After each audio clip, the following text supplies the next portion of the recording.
Vážení a milí účastníci pleso, poslechněte zprávy, který vám včel neso. Dneska máme pátek, pre blázni mají svátek. A aby bylo skotkům zadost očiněný, nadešel ten správný čas sklouhnout do omění.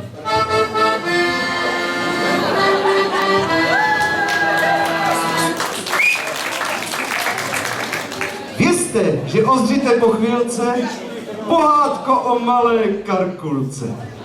Takové bledé, hobené, každopádně ale červené. Příběhem vás provedou ti, co to opravdu dovedou, slavnější než Charta, Lihoš a jeho parta.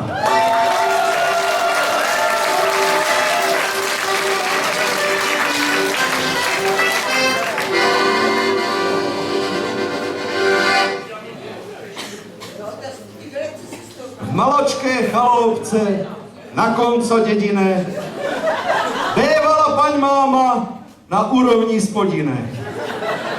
Ož za mlada se ráda córala všero a tož náhoda přenesla dcero. Křehonko, hezoučko, s nosem jak bambulka, pro její čepeček pokřtěnou Karkulka.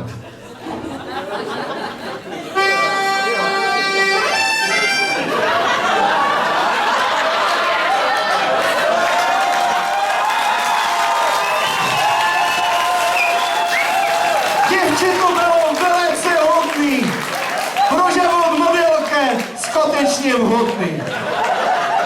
Odmala sice ráda dost pila, a pojďme, potom ale byla velice milá. V sobotu ráno byla tak 9. Paň máma byla už z lehůnka navátá. Tak řekla: Karkulko! No! Zvěšeným hlasem: Pomážeš babičce tím temným lesem. Počkej, tady máš košíček, ty vole, a v něm samé dobrote. Nečom tak blbě a projev trochu ochote. Babička marodí, je to hnus. Chytila nějaký moribundus. Paň máma dceronko vepravila, odvězí ho ještě pohladila.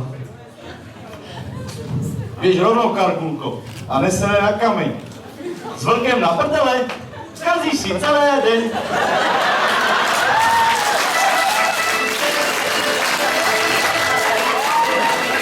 Co pak vlek na zadko? Ale vlk v lese! Skrčené za stromem hledí a dívá se, jak se Karkulka nese. Kam se neseš, nádhero? Co je tě po tým příšeru? Zapomeň na to, že tě dám. Jako dobroto z košíčko, to mám pro svého babičko. Mám tam 2 řízké a rešnou, pro její spotřebu běžnou. A mazal jsem dál, kde domek seniorke stál.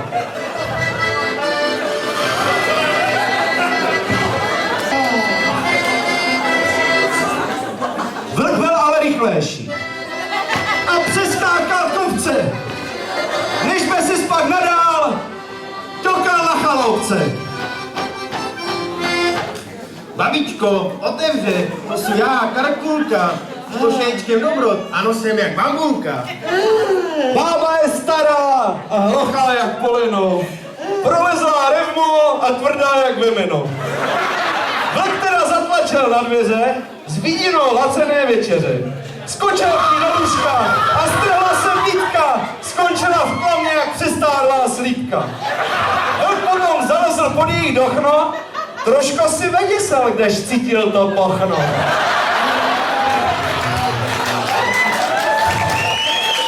Bába jedna horko má, protože je drahý plyn, bez tak, aby šetřila, zalezla si pod peřenou a zvesela tam prděla. Včel se ale vrátím, dějo, zase zpátky do lesa, kde Karkulka šlape cestou, směr ta známá adresa.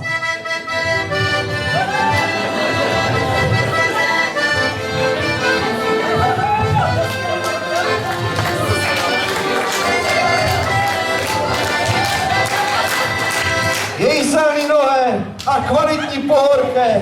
Brzo já dovedle ke dveřům chaloupke. Radostně skočila. Konečně, Tereso! Není nač čekat.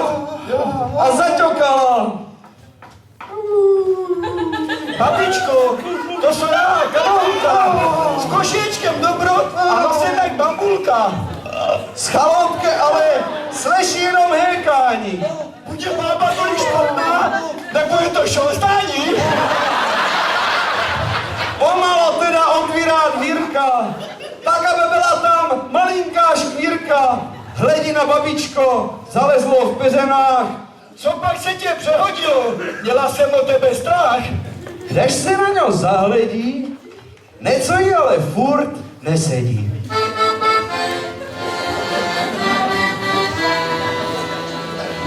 Že máš oče v prdele, to jsme dávno viděli. Ale od čeho máš tak velký oši? Babičko milá naše? Aby chtěli slyšela, kde ta dvírka ťokala. A kde jsi nabrala tolik zobů, když máš stovka na krko? Abych tě mohl zežrat. A chytil za roko, zatahala ho pod peřeno a začala mela. Vlk se totiž veklobal z babčenýho těla.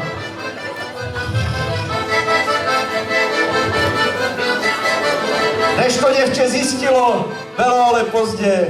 Nebylo kde zatáhnout po záchranné brzdě. Vlk se přežral jak to prase a vevalil se na lůžko. Nemohl se ani pohnout, jak mu bylo přetěžko. Když děj se nám včel trošku zvrátil a vypadá to nakonec, opakem je skutečnost, že do hry vstupujeme slevic.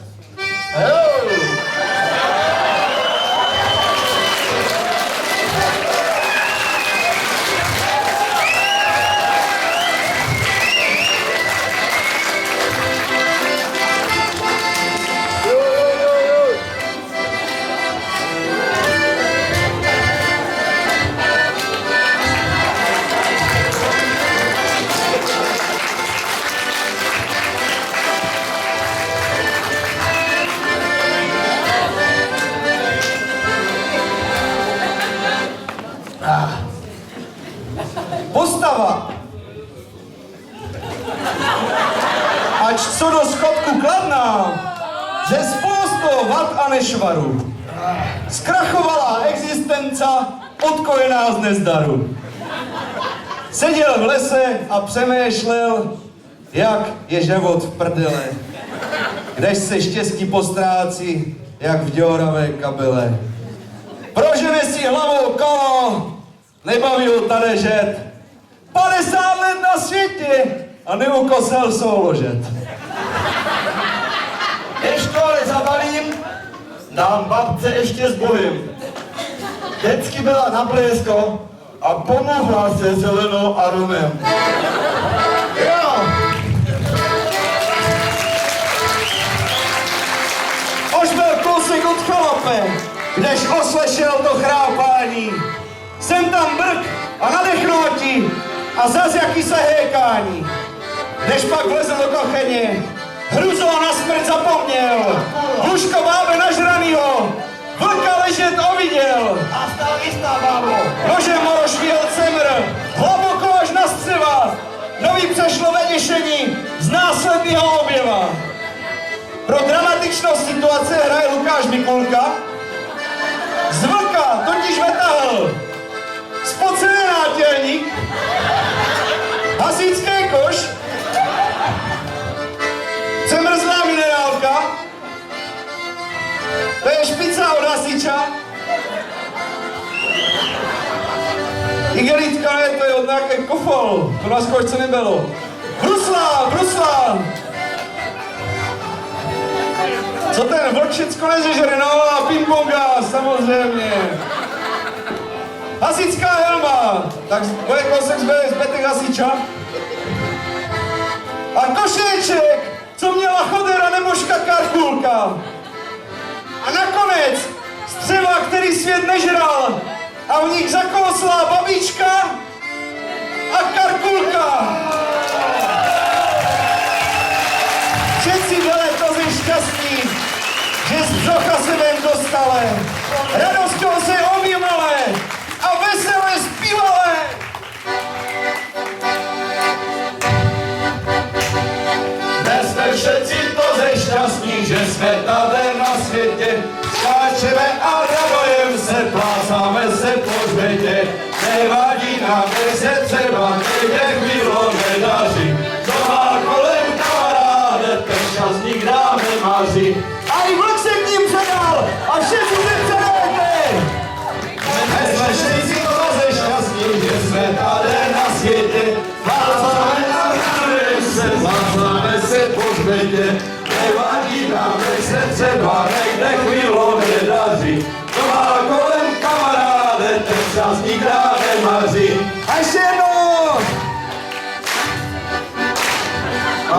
všetci doze šťastní, že jsme tady na světě. Plácáme a radujeme se, plácáme se po světě. Nevadí nám, než se třeba někde chvílo nedaří. To má kolem kamaráde, ten čas nikdy nemaří. A tož tak vážení, nevěřte hlavo, tež nepůjde vám náhodou karta. Vězte, že na přes rok překonal zas Lioš a jeho parta.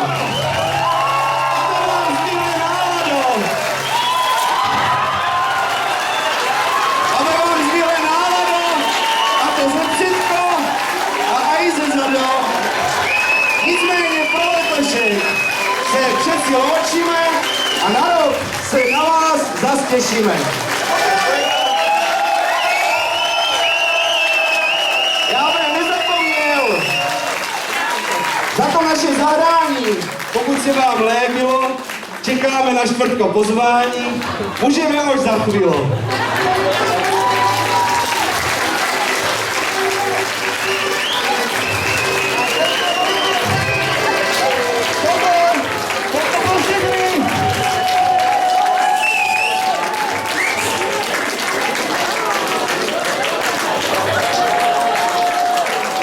Teď je chvilka pro novináře, prosím.